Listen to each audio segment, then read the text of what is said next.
नमामि शमीशान निर्वाणरूपम् नमामि शमीशान निर्वाणरूपम् विभुं व्यापकं ब्रह्म वेदस्वरूपम् निजं निरगुणं निर्विकल्पं निरीहं ओम त्र्यंबकम यजामहे सुगंधिम पुष्टिवर्धनम उर्वारुकमेव बंधनान मृत्योर्मुक्षीयमामृतात्। हर हर महादेव। प्रणाम प्रणाम प्रणाम। हमारे इस प्रातः शिवालय दर्शन की श्रृंखला का आज ये तीसरा अध्याय है। इसके पहले हमने आपको दिखाया चंद्रेश्वर महादेव, सोमेश्वर महादेव, और आज हम आए हुए हैं सिद्धपीठ स्थित वीरभद्र महादेव। इनकी कथा, इनका इतिहास बहुत ही पुराना है, बहुत ही अद्भुत है, और ये मंदिर बहुत ही पौराणिक है। तो ज़्यादा देर नहीं करते हैं, अपनी यात्रा का प्रारंभ करते हैं और फिर अंदर चल के आपको मंदिर के दर्शन कराते हैं, मंदिर से जुड़ी हुई बातें आपको बताते हैं। और एक और बहुत ख़ास बात है जो मंदिर के अंदर नहीं, मंदिर से बाहर हट करके एक महादेव का बहुत ही दिव्य मंदिर और है, हम आपको साथ में वो भी दिखाते हैं। तो चलिए आज की यात्रा शुरू करते हैं। हर हर महादेव।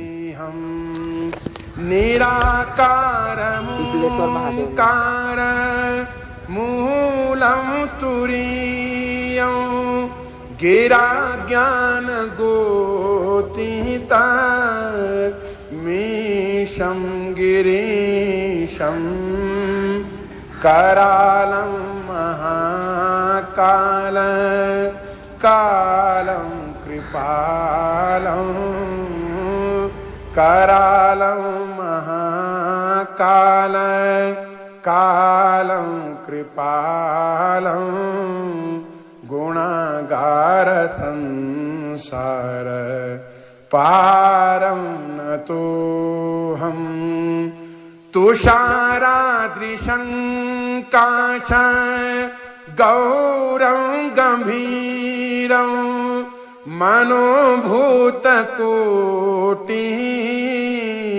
प्रभाश्री शरीरं स्फुरन्मौलिकल्लो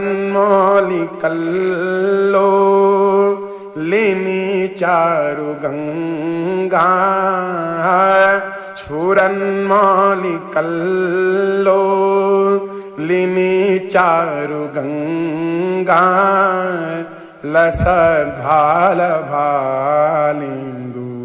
आपका नाम जो सर? अश्विनी नाम है मेरा। अच्छा। मैं पिछले 12 साल से मंदिर से कनेक्ट हूँ, जी जी, जुड़ा हूँ। डेली आना है मेरा, मैं यहाँ से जल चढ़ा के डेली ऑफिस जाता हूँ। बहुत सुंदर। ठीक है ना। आपका वैसे सर कार्य किस चीज़ का है? मैं एम्स में जॉब करता हूँ। अरे वाह, बहुत सुंदर। ठीक है ना। तो जैसे आपने कहा 12 साल से आप आ रहे हैं। मैं वैसे तो मेरी एज 45 के करीब हो गई है। अच्छा। मेरे फादर लेके आते थे, पर 12 साल से मैं कंटिन्यूटी में चल रहा हूँ। बहुत सुंदर। ठीक है ना। मंदिर के बारे में तो यही है, मान्यता ये है, पौराणिक मान्यता ये है कि भगवान शिव ने जटाओं से उत्पन्न किए थे भगवान वीरभद्र को। जी जी जी। दक्ष के संहार के लिए, महाराज राजा दक्ष के संहार के लिए। पर स्पष्ट कोई अभी तक मेरे को ऐसा कोई वैसा प्रमाण नहीं है कि कोई स्पष्ट बता सके। पर हाँ, ये बिल्डिंग का जो कंस्ट्रक्शन है भगवान के गर्भगृह का, ये आर्कियोलॉजी सर्वे ऑफ इंडिया के हिसाब से 1200 साल से ज़्यादा पुराना कंस्ट्रक्शन है ये। इससे ज़्यादा तो मैं आपको कुछ नहीं बता पाऊंगा। अच्छा, वैसे आप 12 साल जैसे आ रहे हैं, हाँ। तो इस मंदिर से जुड़ी कोई एक घटना जो आपको बहुत स्वयंभू है, के करीब हो? स्वयंभू है। ठीक है। बहुत सिद्ध है, सिद्ध पीठ है, बहुत सिद्ध पीठ है। मतलब यहाँ पे आने वाला उसके सरोकार सिद्ध हो जाते हैं। पर वो एक चीज़ ध्यान रखे, पर वो किसी का गलत नहीं कर सकता, गलत सोच भी नहीं सकता। उसका जो उसका सर्व सिद्धि कार्य के लिए वो आया है ना, वो सिद्ध हो जाएगा। पर वो किसी के लिए दुर्भावना का विचार ना रखे, ये है। बाकी तो सामने इसका आप उसके लिए ज़्यादा बढ़िया है कि एक खुदान स्थल है। ठीक है, पिपलेश्वर है। और यहाँ मोस्टली अगर खुदाई होगी तो यहाँ शिवलिंग ही निकलेंगे, क्योंकि कभी कहते हैं कि यहाँ बहुत गंगा जी बहुत दूर तक बहती थी। यहाँ से मतलब आप मान के चलिए कि 5, 7, 8, 10 किलोमीटर आगे तक गंगा जी बहती थी। तो इसके बारे में कोई वैसा तो कोई प्रमाण नहीं है, पर हाँ ये कि कंस्ट्रक्शन से आदमी हम मान लेते हैं कि ये बहुत पौराणिक मंदिर है, बहुत ही ज़्यादा पौराणिक मंदिर है।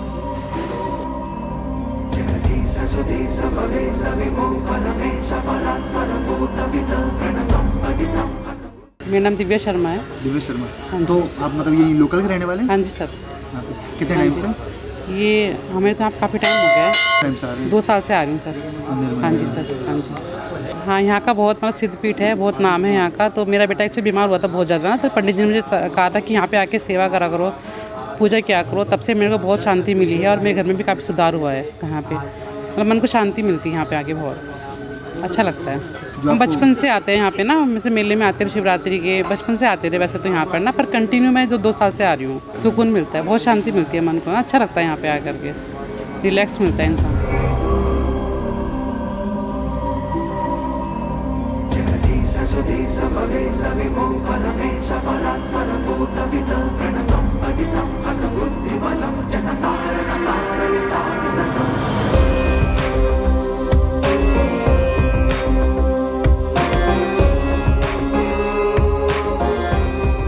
जय सिया राम। अच्छा, आपका नाम महाराज जी? मेरा नाम नीलकंठ महाराज है अरे वाह, और हमारा जो शरीर है गढ़वाल से है, बस ऋषिकेश में जीवन जीते हैं। इस मंदिर से भैया 27 साल हो गए, 27 साल कंटिन्यू इस मंदिर से जुड़े हुए हो गए। उससे पहले गढ़वाल में पढ़ते थे, फिर उसके बाद संस्कृत महाविद्यालय में पढ़े, फिर वृंदावन में पढ़े, फिर अयोध्या में पढ़े, फिर ऋषिकेश में जो है बाबा जी के सानिध्य में है। देखो ये जो मंदिर है ये स्वयंभू मंदिर है। जब हरिद्वार में राजा दक्ष प्रजापति ने यज्ञ किया था तो उसमें किसी कारणवश उनका भोलेनाथ से अनसुनी हो गई थी ब्रह्मा जी की सभा में, यानी ब्रह्मलोक में। तो उन्होंने भोलेनाथ को नीचे दिखाने के लिए जो है एक यज्ञ रचवाया और उस यज्ञ में समस्त देवताओं को, ऋषि मुनियों को, प्रजापतियों को, यक्ष गंधर्वों को आवेदन किया। लेकिन उसमें मात्र शिव को नीचा दिखाने के लिए, जिनके साथ सती का ब्याह हुआ था उनकी अपनी बेटी का, उनको नीचा दिखाने के लिए उन्होंने शिव को निमंत्रण नहीं दिया। सती मैया एक मायके के प्रलोभन से वहाँ जाती हैं और वहाँ जब उन्होंने शिव का जो स्थान होता है, जैसे हमारे यहाँ यज्ञ भूमि बनती है, यज्ञ वेदी बनती है, उसमें 4 स्तंभ मुख्य होते हैं, ब्रह्मा, विष्णु, शिव और इंद्र का। तो उसमें जो शिव का अंश था वो नहीं था।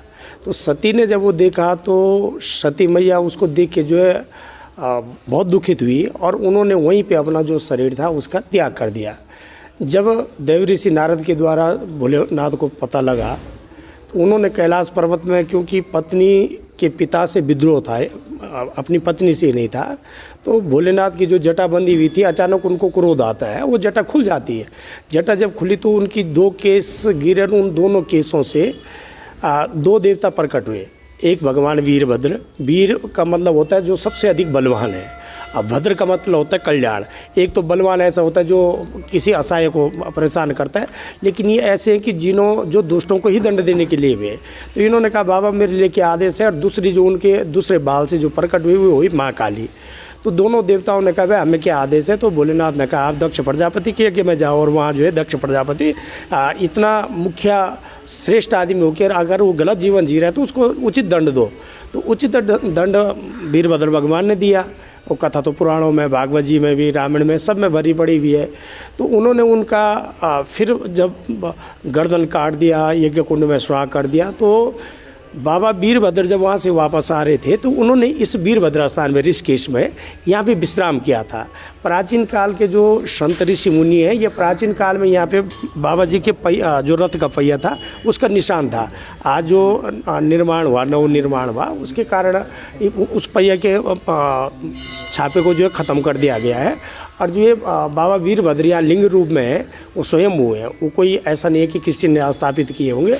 मात्र उत्तराखंड में ही बाबा लिंग रूप में प्रकट हुए। साउथ में आप चल जाइए, वहाँ मूर्ति रूप में वीरभद्र भगवान है। ये अन्य जगहों भी कहीं भी जाएंगे मूर्ति रूप में, यहाँ खाली लिंग रूप में है। तो ये बाबा जी की कथा है। फिर उनका क्रोध शांत होता है, फिर बाबा जी के पास चले गए। देखो प्रभु, जो इसमें जो रिसर्चकर्ताओं का कहना है वो ये है कि ये जब भगवान शंकराचार्य जी हुए होंगे, जो ये मंदिर का निर्माण है उस समय के पद्धति से है।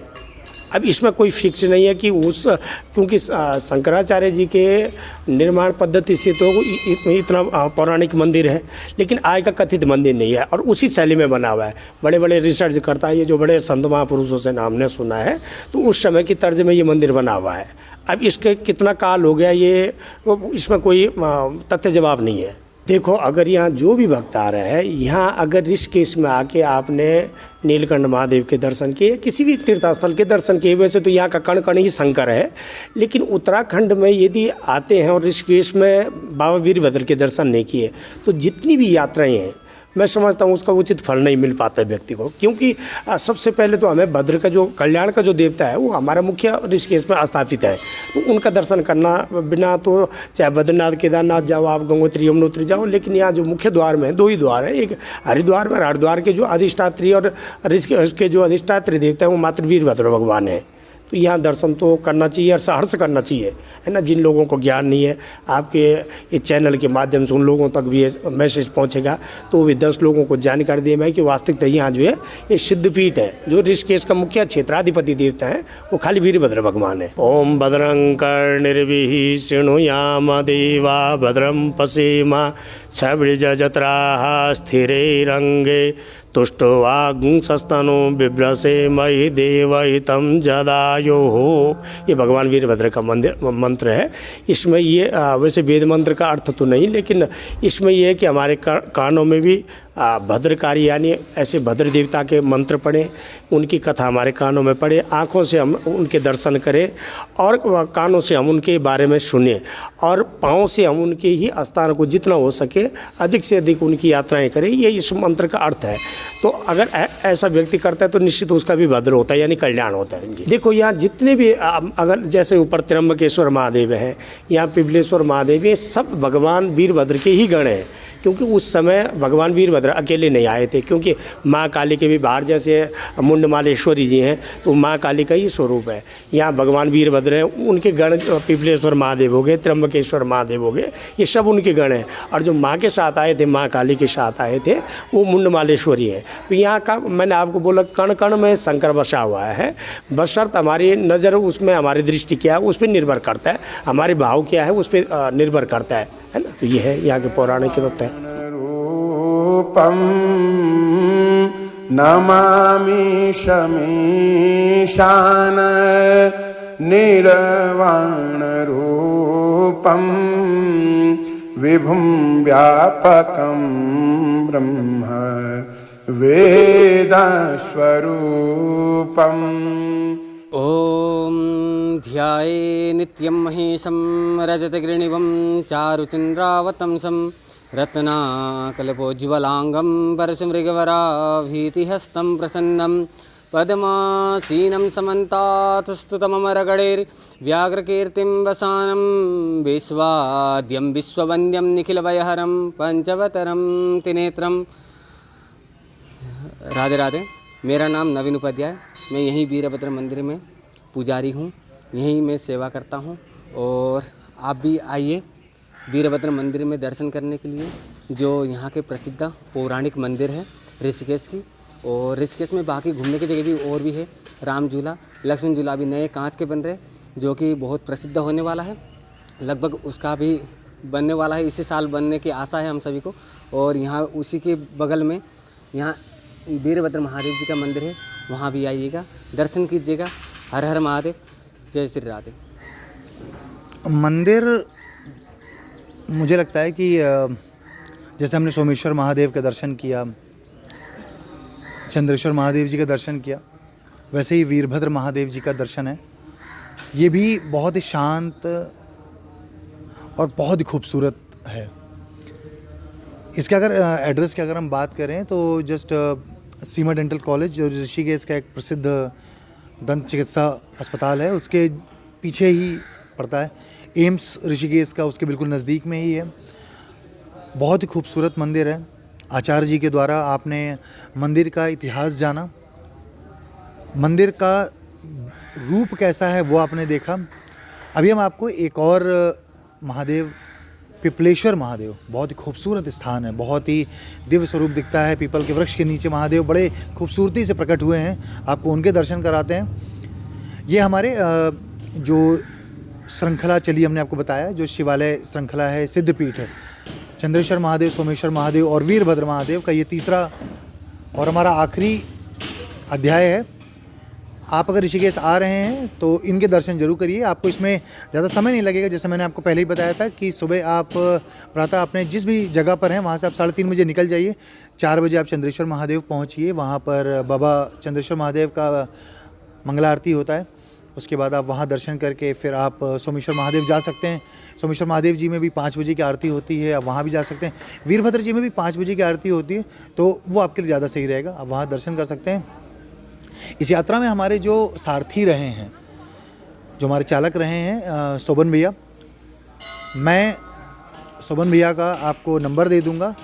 ऋषिकेश के ही हैं, बहुत ही दिव्य पुरुष हैं और हमारे साथ कई समय से जुड़े हुए हैं। बहुत ही प्यार से वो हमें दर्शन कराते हैं, बहुत यात्रा कराते हैं। और बीच में अगर आपका समय होगा तो ये ऋषिकेश के बहुत ही पवित्र मंदिर है, बहुत ही अद्भुत मंदिर है, भरत मंदिर जी का, भगवान भरत जी का मंदिर है। तो वो रास्ते में आप वो भी दर्शन कर सकते हैं। यानी चंद्रेश्वर महादेव जी का दर्शन आपने किया, उसके बाद आप भरत भगवान जी का मंदिर दर्शन कर सकते हैं, फिर सोमेश्वर जा सकते हैं, फिर वीरभद्र जा सकते हैं। एक चीज़ बस निवेदन करूँगा आपसे कि अगर आप मंदिर में कहीं पर भी आते हैं तो कृपया करके साफ़ सफाई का ज़रूर ध्यान रखें। हमारी ये सीरीज़ कैसी लग रही है आपको, क्या कमी हम कर रहे हैं, आप ज़रूर हमें कमेंट करके बताएं। अपना प्यार और आशीर्वाद हम पे बनाए रखें। मैं अमन कुमार, आप चैनल हमारा देख रहे हैं फाइंड अमरोक की ये सीरीज़ ऋषिकेश शानदार सफ़र का सीज़न 2 अपने साथी राहुल नेगी के साथ में। अब आपसे मिलते हैं अपने अगले एपिसोड में।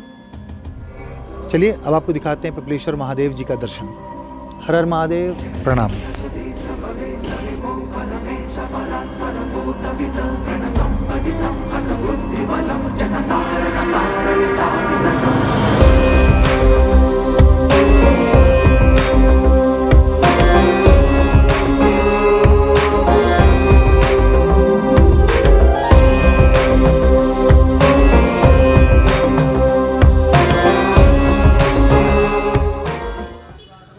वीरभद्र महादेव जी का जो द्वार है उसी के जस्ट बगल से ही ये रास्ता जाता है, छोटा सा रास्ता है। इसी के पीछे ही है पिपलेश्वर महादेव जी का मंदिर। आइए।